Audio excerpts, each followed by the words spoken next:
I just would like to say that nobody is dead. I just would like to say that nobody is dead. I just would like to say that nobody is dead. Why would he have to say that? What we are witnessing right now is a Mandela effect right in front of our eyes. I remember this guy passed away. Don't mess with my damn brain, man. Okay, the Berenstein and Berenstein bears, the magic mirror or mirror, mirror on the wall. Okay, I understand all of that. Even Nelson Mandela. I remember Nelson Mandela getting out of jail and becoming the president of South Africa. And then he got older and he passed away. There's other people on this planet that remember Nelson Mandela getting assassinated. I made videos saying that everybody don't see the same thing. We don't live in the same reality. There can be somebody in the same room as you, and they don't live in the same reality. I'm one of the people that remember clearly when this guy passed away. He passed away from health complications. I remember his brother was sad. I remember it was in the news. This is why he's saying nobody is dead, because there's people on this planet right now that clearly remember this Mandela effect.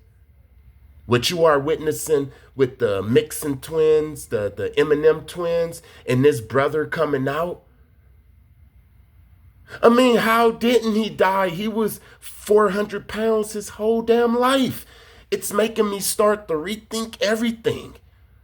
Is there some people on this planet that's meant to be overweight? Like, what if he started to diet and slim up?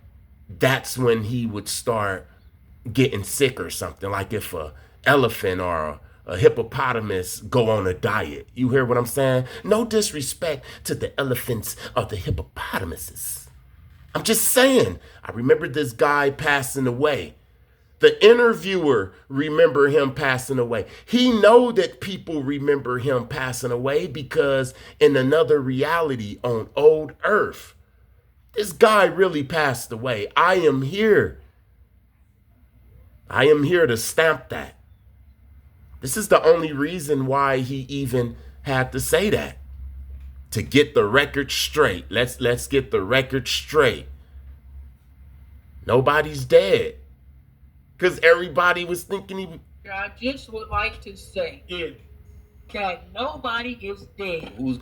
Because everybody seen your ass die, man. When I seen this interview the other day, I was shocked to see this guy. And to see them not looking all old and busted, right? They carrying that big ass weight good. And to be in their 40s, man, and still be happy, still be able to smile. I don't think these dudes sold out, man. If they would have sold out, I think they would have been checked out long time ago. They so happy this interview, it made me smile. It brought back a lot of memories when I was younger, how to be a player, all of that. Moesha, the Moesha episode when the light-skinned one was on there. But right now, you should be honored to be witnessing a Mandela effect right in front of your eyes. By the time we learned about Mandela effect and what it is, Mandela was like damn near dead. A lot of people couldn't remember. Some people was like, did he die or did he become president? A lot of our memories was fuzzy, but with this one, with this guy on the left, I tell you right now that this guy passed away. SR&BG and Passing Thoughts. Before I start this video, I want to thank everybody that like, comment, share, and subscribe. I see it. God see it. Blessings to you in your situations. Just in case you don't make it to the end of the video, I wanted to thank you now. Thank you. And I mean that. So let's talk about sending or throwing thoughts. Witches, warlocks, sorcerers, they do it all the time. We already know that the majority of the thoughts that's in our head is not ours. But not only that, did you know that there's things that you say that you didn't even have control over? Have you ever had a conversation and you said a little too much and you walked away thinking, why the hell did I say that? Have you ever exposed your own damn self in the conversation and you wondered, why did I say that? You could be saying what a witch or a sorcerer is telling you to say. I remember the first time this happened. I was working in the port of LA. I already said this story on here, but let me say it again because it was over a year ago. We're about to all start witnessing this, so get used to it, okay? It tripped me out the first time I ever seen it. So I'm working at the port of LA, and there's this guy. He's a brother. He's a little older at the time. He's probably like 55 years old, and he's walking around with his chest out, and he's telling everybody that he's been there for 16 years, and everybody is doing it the wrong way. He's going to send them home, and he do send people home. He's an asshole, and nobody like him. Nobody really like him, but everybody is afraid to say anything. You can count on him being right there examining you when you go through the front gate. And he wasn't a manager or a supervisor or nothing. He was one of us. He just worked there for 16 years straight. If he went to the supervisor and said something bad against you, the supervisor will listen to him and send you home. So he did have a little power, which made the other employees at the LA port kind of afraid of him, right? One day I got tired of him because it seems like he started focusing on me, coming to my trailer, telling me I was going too slow. If I go fast, he tell me that I should slow down. It's like I just couldn't get right around him. He made it complicated for me and difficult and shit. So I went home one night and I said, you know what? I talked to my woman. I said, you know what? This guy, he keep picking on me. She was familiar with him because I always come home talking about this guy. So she like, okay, that guy. And I said, tomorrow I might lose my job because as soon as he come to my trailer talking about 16 years, he been here for 16 years. He's going to last longer than all of us. As soon as he say that, I'm going to say these words. If you've been working here for 16 years, why the hell aren't you in the office sitting on your ass like Miguel and Jose? Why you still gotta stand out here and stack boxes and look at us if you've been here longer than Jose and Miguel? And I was gonna get him. And I went to sleep that night. I woke up in the morning. I drove to work. I went through the gate. I was anticipating his ass. And sure enough, from a distance, I see him going in and out of trailers, talking his big junk, walking towards my way. This day, they took out my partner. I was working with this guy for about a week, but this day, I guess he didn't come. So they had to give me a partner. This guy, he already worked there. He was from Watts. He was a hustler. He sold the single cigarettes, potato chips, gum. He sold different things like that to us, right? He was the homeboy. And he was in my trailer. And here come the guy. 16 years. I've been here for 16 years. And as soon as he said that, the young guy from Watts who sold all of the sunflower seeds and the single cigarettes, he said these exact words. He said, if you've been working here for 16 years, why you ain't in the office sitting on your ass like Miguel and Jose? Why you out here looking and intimidating us? And he put his head down and he said, I'm going to talk to you later, man. I'm going to talk to you later. And he didn't even finish up all of the trailers intimidating people for the day. He went on and hopped on the forklift. And I'm sitting there shocked because I literally placed my thoughts inside of this guy's head, and he spoke for me. This was the first time, but it wasn't the last time. I remember after that, I'm really starting to research this. I'm starting to meditate and ask people about it. It's not a lot of information about throwing thoughts or sending thoughts. Remember, name it what you want to name it. I name it throwing thoughts or sending thoughts. It wasn't no information. So I had to start practicing it myself. Now I'm in downtown Long Beach. I took over downtown Long Beach. I'm at the height of my game. And it's a little guy that came from across the street. It's an apartment building across the street, and it's a house, and it had like endless company in and out because the little guy, he got an insurance claim from his father, like $100,000. So for like a whole year, they was just balling, and I admit they was living it up. They had all types of women's there. It'll be a night that they just hire a gang of strippers. I'm talking about the guy was 19 years old. He just got this big insurance settlement, right? He had a person that was a runner. He had paid this one guy so much money to go get this and go get that. And the runner used to come to me to get the weed, his friend. So we became cool, the runner and me. And one day, this one girl, she moved to the apartment building, and she's a gang stalker, Jezebel. She already clearly don't like me and don't know me. And I was even polite, you know what I'm saying? I was the man at that time, so I had to be polite to like everybody in the neighborhood. I wanted to have clean hands and a good image and shit. So I tried to be polite to her, and she rolled her eyes at me and looked at the runner. And she immediately started gassing him up and all that, and they walked away. And I'm like, wow, that was rude. But anyway, she came back and all of this, and a couple of weeks went by. And then somebody from across the street said that the runner was planning on robbing me. So I went into the house, and then I started saying certain things that was going to happen to him with the same energy that I had for the guy at the port, the 16-year guy at the port. I was in that same energy.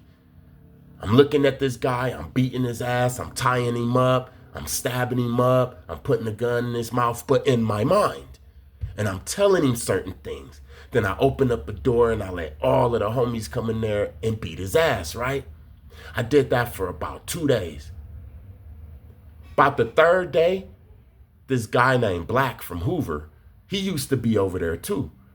He came over there and his eyes was big and he was like, "You heard what happened last night?" And I'm like, "Nah, I did see police and stuff like that, but it was like real late, you know?" And he was like, "Hey, they beat that nigga ass." And I'm like, Who? And he said the same thing that I was in the house picturing. He said that they was rapping and sniffing coke and smoking and females and everything was all good.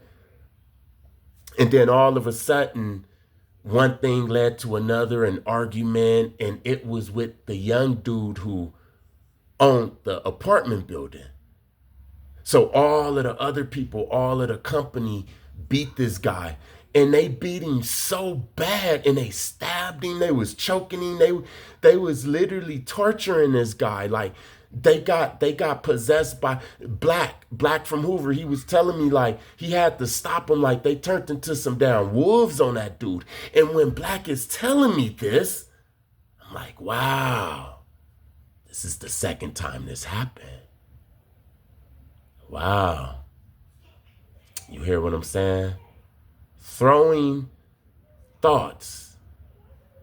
You know, if a person is vibing lower than you, and you know exactly what's going on, you know all of this esoteric stuff, you know about throwing thoughts or sending thoughts.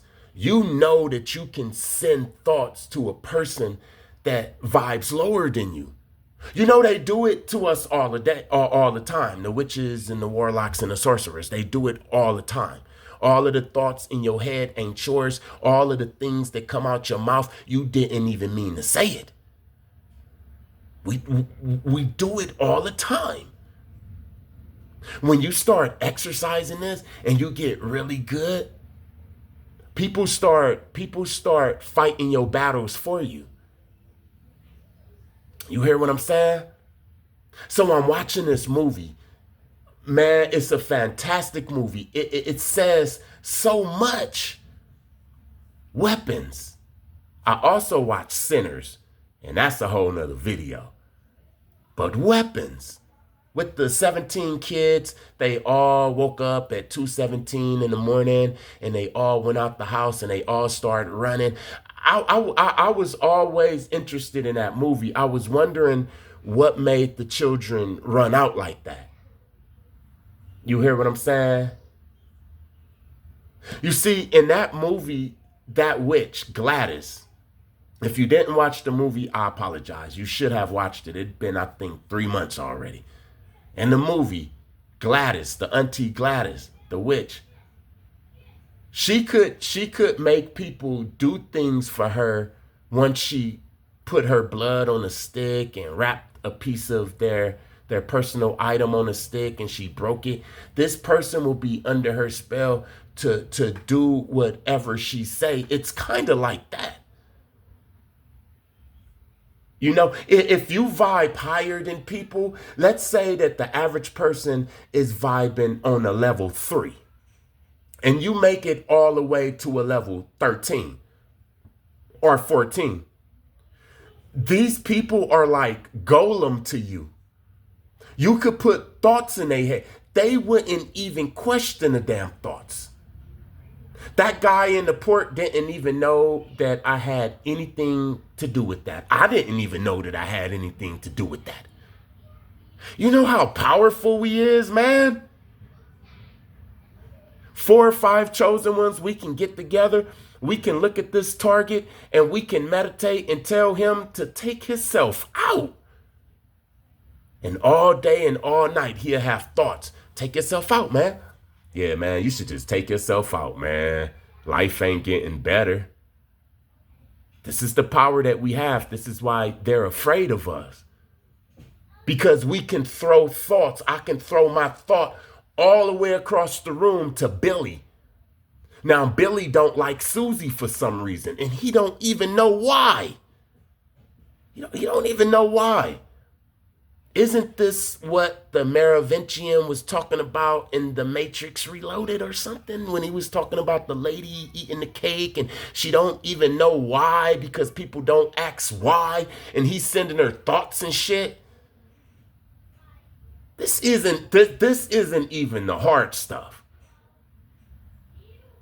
If there's a person and they vibing lower than you, let me tell you, again, this is why we have to vibe higher. This is why we have to retain our seat. This is why we have to be healthy and fast and get enough sleep. This is why we have to be clean, because if you vibe low, like let's say a level 3, then all of the witches and sorcerers that's level 5 and 6 and 7 above you, they can send you their thoughts. Why do you think a person get up in the middle of the night and take out their whole family and then they get arrested and they don't even know why? Was it 7, 8, 9 people in the background all focusing on this person, sending them thoughts? Do you know what'll happen if we come together? Let's say 4, 5, 6, 7 chosen ones, right? We all know what we're doing. We all have the energy. We all level 10, 11, 12, 13, 14 level chosen ones, right? And we say we want to get this person. And then we start sending them thoughts. Them thoughts aren't going to go away. He's going to be hunted by the thoughts. I've been hunted by thoughts. I knew these wasn't my damn thoughts. I knew that if I do what the thoughts wanted me to do, then it'll be all bad. But yet, I kept hearing the thoughts. Somebody was in the background sending me thoughts, man. I started to think, what did I say in my life that wasn't my words? What did I do thinking that I thought this? What did I do? What actions did I take that wasn't mine? You hearing what I'm saying? I start to think of that.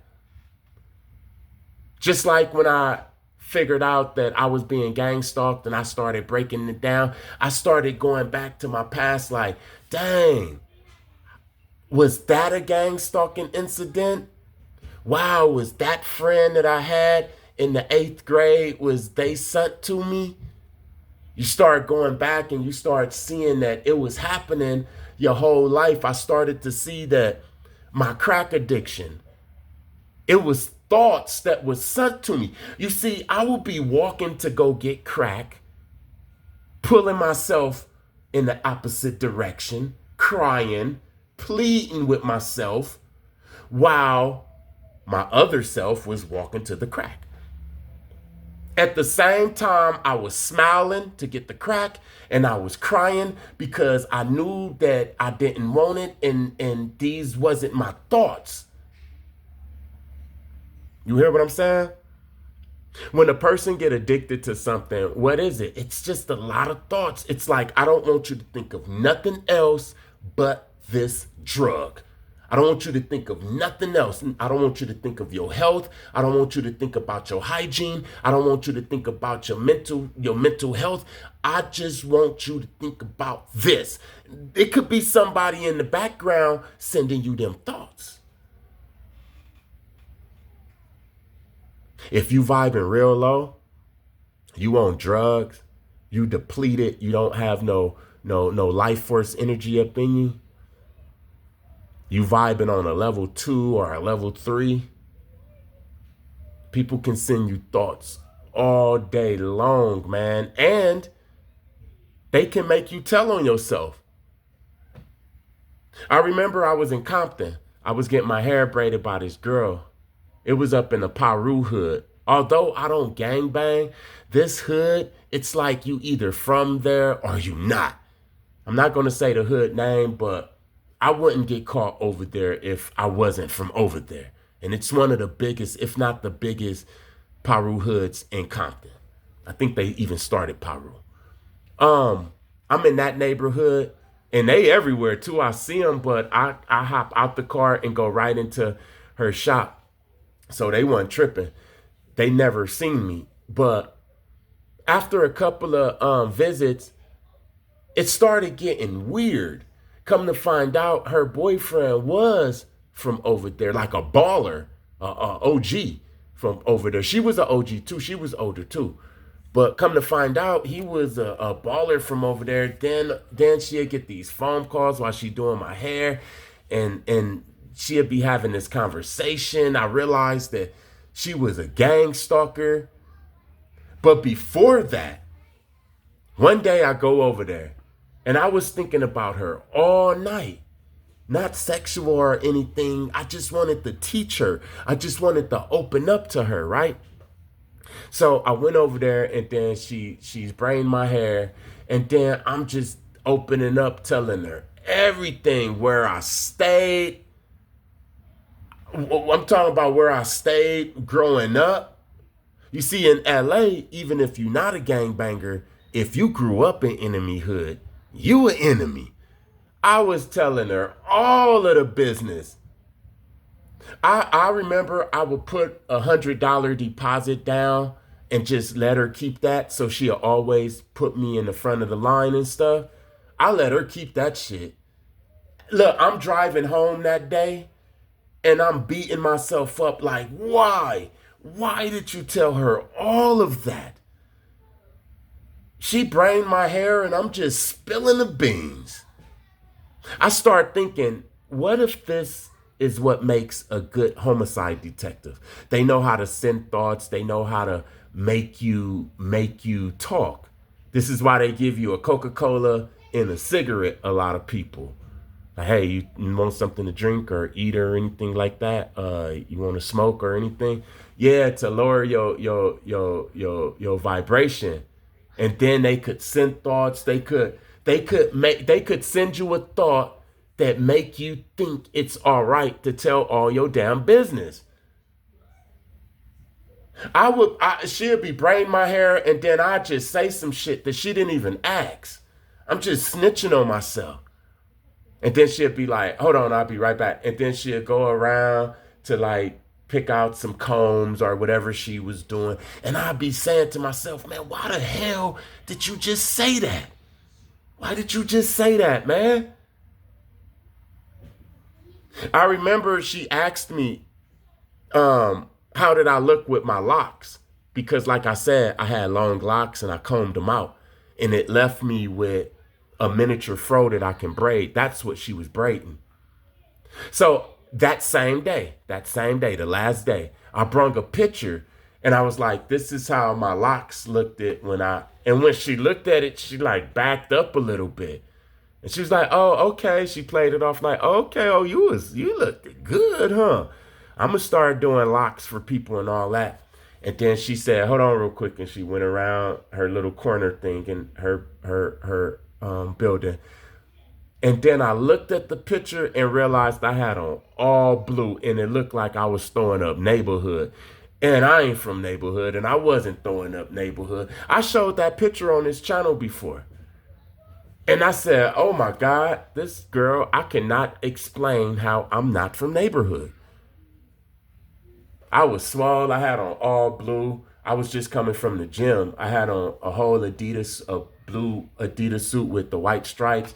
And I had my hands up like, what's up? But my two thumbs was down and it just looked at all bad. I never went back. I always pause before I say anything. I never just open my mouth and say anything no more. I never just make a decision at 12 o'clock and then go with it by 12:30. Sometimes the decision has to be made a week in advance of the action because I want to know if this is really my thoughts. You hear what I'm saying? There's a way that you can practice this, but I don't want to tell nobody just all over YouTube like this because I remember I used to tell people how to break and write programs, and some of these people use that shit on me. You would tell a person how to make a pie, they'll make a pie and smash it in your face. So I'm not going to do that. This is just the introduction of certain things that you're going to be witnessing anyway. You hear what I'm saying? But if you want more information on throwing or sending thoughts, you will have to email me because I'm not going to go real deep into this like I would in visualization. That's going to be the next video. Somebody asked me, can I go a little bit deeper into how to visualize and bring that vision closer and closer until you live in that?